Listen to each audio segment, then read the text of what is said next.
Assalamualaikum warahmatullahi wabarakatuh. Perkenalkan, nama saya Januari Dayat dengan NPM 2414430031 dari Prodi PPKN Fakultas Keguruan dan Ilmu Pendidikan di Universitas PGRI Yogyakarta. Pada kesempatan kali ini, saya akan menjawab soal ujian tengah semester dengan cara lisan mata kuliah evaluasi pembelajaran PPKN yang diampu oleh Bapak Dr. Heru Nurgiansyah SPD MPD. Baik, langsung saja saya akan menjawab pertanyaan mengenai apakah sistem penilaian PPKN di Indonesia saat ini sudah mampu mengukur kompetensi kewarganegaraan secara utuh. Jawaban saya yang pertama, perbedaan evaluasi, asesmen, dan pengukuran. Dalam dunia pendidikan, sering sekali kita dengar istilah evaluasi, asesmen, dan pengukuran.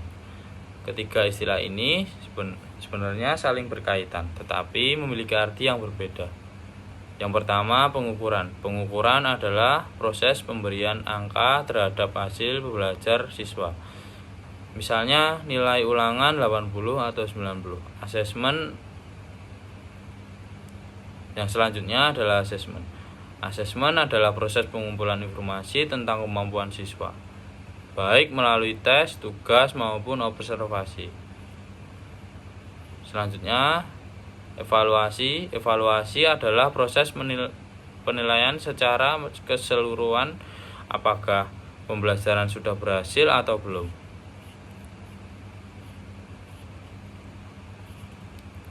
Selanjutnya, validitas dan reliabilitas dalam instrumen PPKN berbasis HOTS. Dalam membuat soal atau instrumen penilaian ada dua hal penting, yaitu validitas dan reliabilitas. Validitas berarti soal yang dibuat benar-benar mengukur apa yang seharusnya diukur. Sedangkan reliabilitas merupakan soal tersebut memberikan hasil yang konsisten jika digunakan berulang kali. Sebagai contohnya, misalnya guru membuat soal tentang toleransi antar umat beragama. Jika soal hanya meminta menghafal definisi toleransi, maka soal tersebut belum termasuk soal HOTS. Namun jika soal meminta mahasiswa menganalisis konflik sosial dan memberikan solusi, maka soal tersebut lebih valid dalam mengukur kemampuan berpikir kritis siswa. Selanjutnya, kelemahan evaluasi konvensional dalam pembelajaran PKN.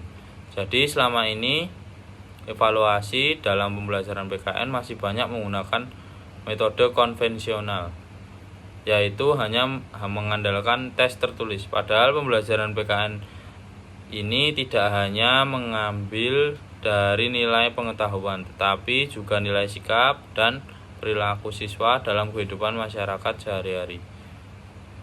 Misalnya siswa mendapatkan nilai tinggi dalam ujian PPKN, tetapi dalam kehidupan sehari-hari masih sering melakukan tindakan yang tidak disiplin atau tidak menghargai teman atau merugikan orang lain.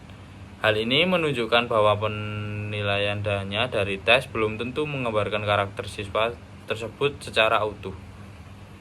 Pentingnya asesmen autentik dalam internalisasi nilai Pancasila. Maka dari itu diperlukan asesmen ini. Asesmen autentik ini yaitu penilaian yang menilai kemampuan siswa secara nyata dalam kehidupan sehari-hari. Asesmen autentik ini membantu guru menilai bagaimana siswa menerapkan nilai Pancasila dalam kehidupan sehari-hari, bukan hanya sekadar memahami teorinya saja. Contohnya, misalnya guru memberikan tugas pada siswa untuk melakukan kegiatan gotong royong di lingkungan sekolah. Kemudian guru menilai bagaimana siswa bekerja samanya, saling membantunya, dan bertanggung jawab dalam kegiatan tersebut. Selanjutnya, penggunaan teknologi digital dalam sistem penilaian PPKN. Di era digital saat ini, teknologi berperan penting dalam penilaian pembelajaran. Guru dapat menggunakan teknologi berbagai aplikasi digital untuk mempermudah proses penilaian. Teknologi juga membantu pembelajaran lebih menarik dan interaktif. Misalnya contoh menggunakan Google Form atau kuis untuk membuat soal secara online. Selain itu juga mahasiswa membuat video presentasi tentang Pancasila, lalu guru menilai kemampuan berpikir kritis dan kekreativitas mahasiswa tersebut. Model penilaian ideal versi pribadi saya. Menurut saya, model penilaian ideal dalam PPKN ini adalah model pengetahuan sikap dan keterampilan secara seimbang. Penilaian tidak hanya melalui tes saja, tetapi melalui observasi sikap, diskusi kelompok, serta proyek sosial.